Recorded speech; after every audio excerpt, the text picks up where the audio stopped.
Most business owners don't stay stuck because they're lazy. They stay stuck because they keep repeating the same patterns over and over again. And nobody around them is willing to tell them the truth. Now, a lot of business owners are making money while slowly building a life they don't even enjoy living.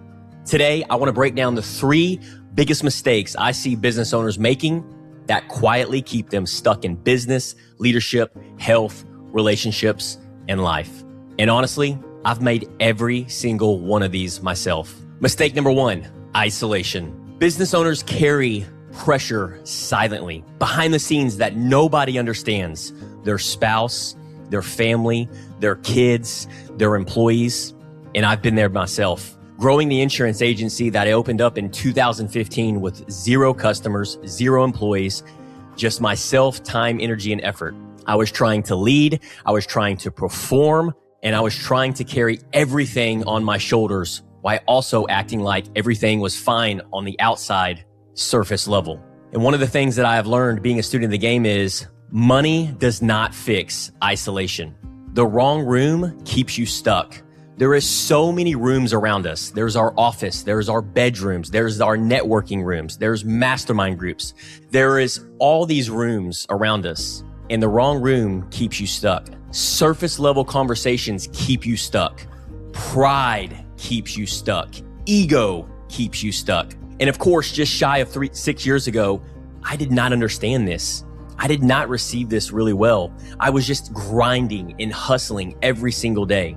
And honestly, isolation made it feel real safe.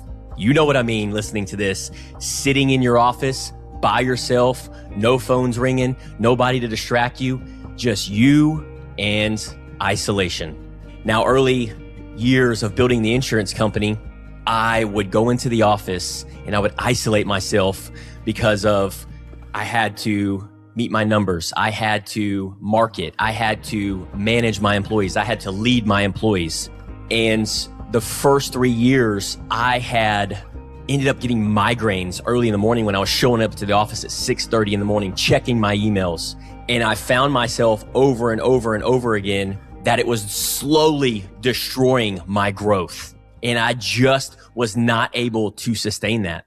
Early in my career, when I first got out of college, I was fired twice. For a lot of y'all that know, that have followed my journey before ever becoming an entrepreneur or business owner, I was fired 2 times. And I had isolated myself when getting fired. And the only person I was able to talk to about this was my wife. And reflecting back, by getting fired and building my first business, which was the insurance company from ground up, I not only was feeling the pressure while also trying to lead at a high level my household and these businesses, I realized that the pressure was just constantly stacking on top of my shoulders. And it was causing frustration. It was causing overwhelm. And I realized that I had been isolating myself, not intentionally, just because that's all I knew. And being a leader and a business owner, and I'm sure you can relate with this, as a man and woman that has chosen to lead that type of life, a lot of times it's human nature to go and isolate ourselves. And fast forward through all these years of starting Level Up and Live with business owners, I needed the real conversations. I needed the accountability. And once I plugged myself and forged myself into that environment, that's when everything changed. And I'm a big believer in that everything happens for a reason. I believe that God had to take me through getting fired in my first 2 jobs, take me through the entrepreneur journey, because I thought the pride and the ego and the surface level and the isolation, I thought I had it figured out. But God knew. He was smiling on his child this entire time and realized he was taking me through this pain cave, because ultimately what I have learned is that you have to go through these pain caves to go, I am sick and tired of being sick and tired. I need help. And that was me. And then once I understood that, once I was self-aware of that, that's when everything changed. Coming out of isolation. So when I say isolation is expensive, that's what I mean. Trying to do everything on your own. Mistake number 2, no structure or intentionality. And I'm sure you can resonate with this, especially the first 5 years in business. I was waking up every single morning, checking my emails, checking social media, who liked, who commented, who direct messaged me, who sent me an email, what the customer that I talked to 2 days ago, were they going to do business with me? All these things, I was just reacting to the world. And most business owners, I'm sure you can resonate with this, wake up to being reactive. And that's just business. We're not even talking about all these other areas of life. We're constantly firefighting, reacting, stressed, overwhelmed, and wondering why we feel stuck. And one of the things that I have learned that I wanted to share with you is busyness does not equal productivity. I didn't understand this my first 5 years. I felt like I'm so busy. I'd get up in the morning, I would do 25 different things. And then by the end of the day, and going, yes, I was productive. No, I was busy, being busy, and just the rat in the rat race. And what changed was I was intentional. I started structuring my day. Instead of reacting, I was leading how I was showing up in my day. I started weekly planning on Sundays. It's called the weekly design system. You look out 7 days in advance and you work backwards. You start looking at the moment you get up in the morning to the moment you go to bed. What does that next day look like? What do you want it to look like? What do you want it to feel like? For me, it was I wanted to stay in my lane. I wanted to do 2 or 3 different things that I was really good at, which is developing leaders, which is holding individuals and challenging individuals around me, holding them accountable. I wanted to make a difference. So I had to start structuring my day around what really lit me up. So for me, it was just one foot in front of the other, making tweaks and adjustments every single week. I started having more leadership meetings and more intentional conversations. I started time blocking my leadership meetings versus pop-up leadership meetings. And the accountability to that on a weekly rhythm, that is how you move the needle. I also protected time for my health, for my marriage, for my spirituality and my faith and my vision. Because what I had found the first 5 years of building a business is all that was non-existent. Health, yes, I was exercising, but I wasn't seeing any results. I was grinding away, but I was eating horrible food. I would eat pizzas, burgers, cookies, and wondering why I wasn't losing any weight. You ever go to the gym and you walk in there and you say hi, you see the same guy, same girl every single week, and their body composition hasn't changed in 4 years? That was me. I was that guy that was grinding it out. I would go burn 700 to 1,000 calories in a 60-minute workout, and then 2 hours later go eat Chick-fil-A, eat a pizza, eat a burger, and wondering why I was always fatigued. And it wasn't until I started protecting and time blocking and structuring and being very intentional about my health, that's when things started to change. Same thing with my marriage. I picked my head up after a month and I realized, oh my gosh, me and my wife haven't taken a date. Oh my gosh, me and my wife haven't went to church. And I started being intentional and structuring my days around these big rocks, these big priorities that really fill my tank. And spirituality. What good is it that if we're doing as men and women, as leaders of this community, and we don't have our faith and groundedness in that spiritual connection with our Creator, then you're just reacting to the day. So when you're intentional about that and you align it with your vision of where you're going in your life for your business and your personal life, that's when everything changes. So mistake number 2 is you want to be intentional and structure your day. And I'll leave you with this and we'll move to number 3. If you don't control your calendar and environment that you're in, somebody else will. If you look at your calendar right now, if you look at your environment right now, you're getting dictated from your employer, from your friends, from your employees, from your kids. Everybody's pulling you in all these different directions. I'm going to leave you with this story. Here recently, building Level Up and Live, we have leaders within our community. And one of our leaders I had a conversation with here recently, and he is scaling his business. He is growing. He's got dozens of employees. He's got a family. He's got health and wellness that he does on the side. So he is constantly just on the go and stretching and becoming that 10.0 version of himself. We have a leadership meeting every single Wednesday, and that is time blocked. There are leaders that time block that are structured and make that intentional because it not only fulfills them, but it also helps us create a better experience for our community. And this individual knows the standards. And it's happened a couple times, and it happened again here recently. We got an email after sending out the agenda saying that he was not going to be there. Something had come up as far as a customer, not an emergency, but as a customer. I ended up jumping on a phone call with this individual and finding out that the customer was dictating his schedule. So us as leaders and entrepreneurs, if we're in survival mode, if we're at max capacity, if we are at the beckon of everybody else's calendar and you're not controlling it, somebody else is. And it's just not sustainable. We have to be able to communicate that to the individuals around us by being intentional and structuring that. Mistake number 3. Attaching identity to business success. Too many business owners become their business.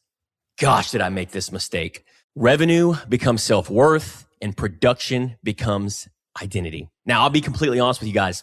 I still struggle with this. If numbers are not moving and we're not growing 10, 15, 20, 25% year over year, I tie a sense of self-worth and identity to that. So thankfully, the Lord, Jesus, my Lord and Savior, is working with me through that. And because my self-worth needs to be tied in my Creator. My Creator needs to be my identity in Him. That's what I can control. And a lot of times I can't control if I put my self-worth in my production, in my business, and how I look, how I feel. Then those are the uncontrollables. And what happens if you do this? Well, great question.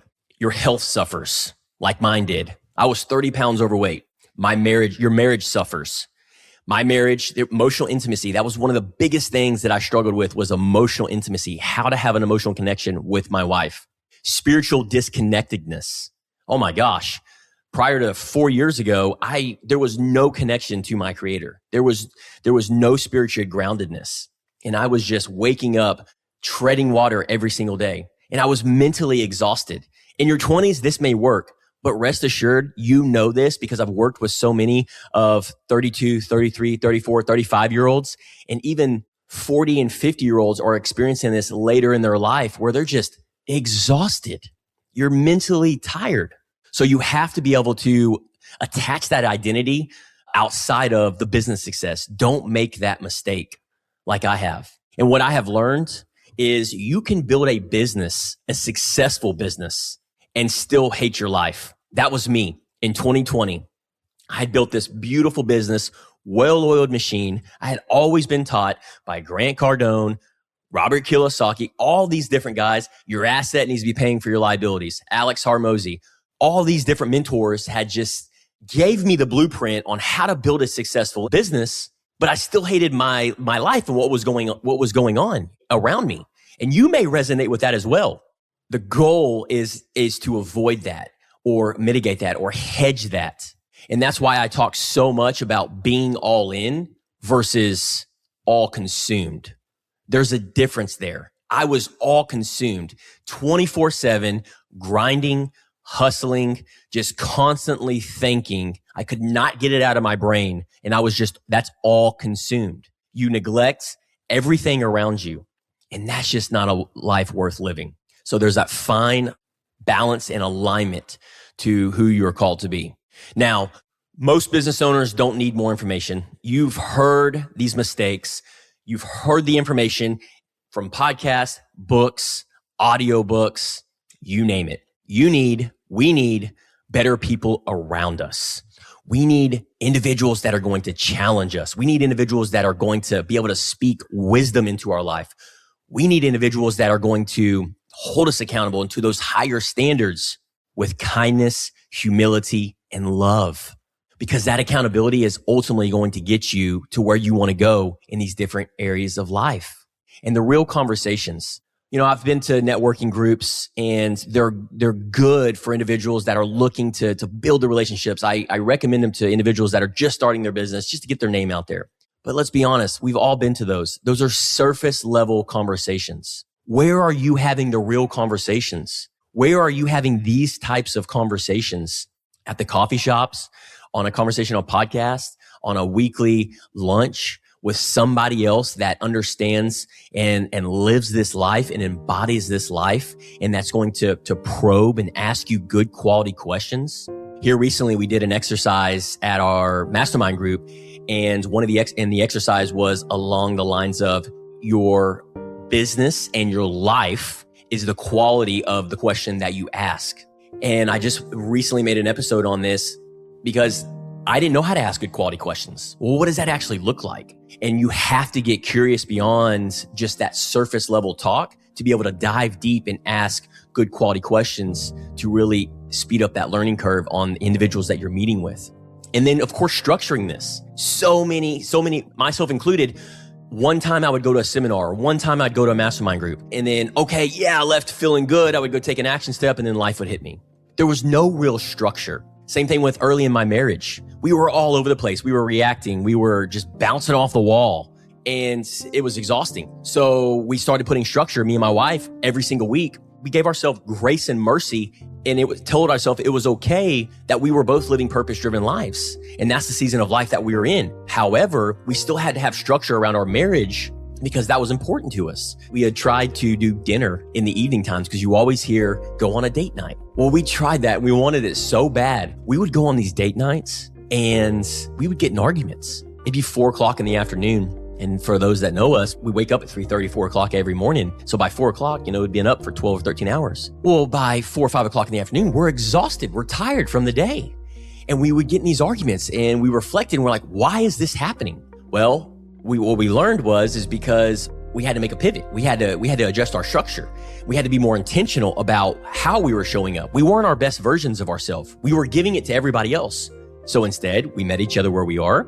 And now we meet up weekly every single Sunday, ride together before church, and we have a 60 to 90 minute deep conversation because that's structured. And it's in the morning time. We're able to have our coffee and we're able to be our 10.0 version of ourselves. And then community. It was so easy for Kendra and I and myself as a business owner and leader to be alone, to build. I always thought, I would miss things, whether it was things that I get invited to be a part of a community, because I needed to grind. I needed to hustle. I needed to solve this problem. I needed to put this fire out. I needed to hire this person. I needed to do this marketing, this content.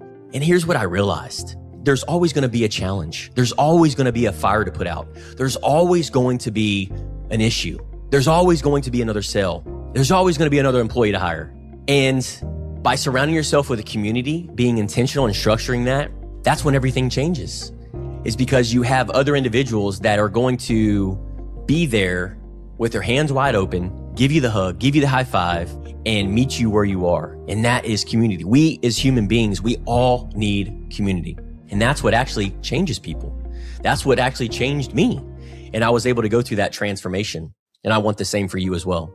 So if this episode resonated with you, please don't ignore it.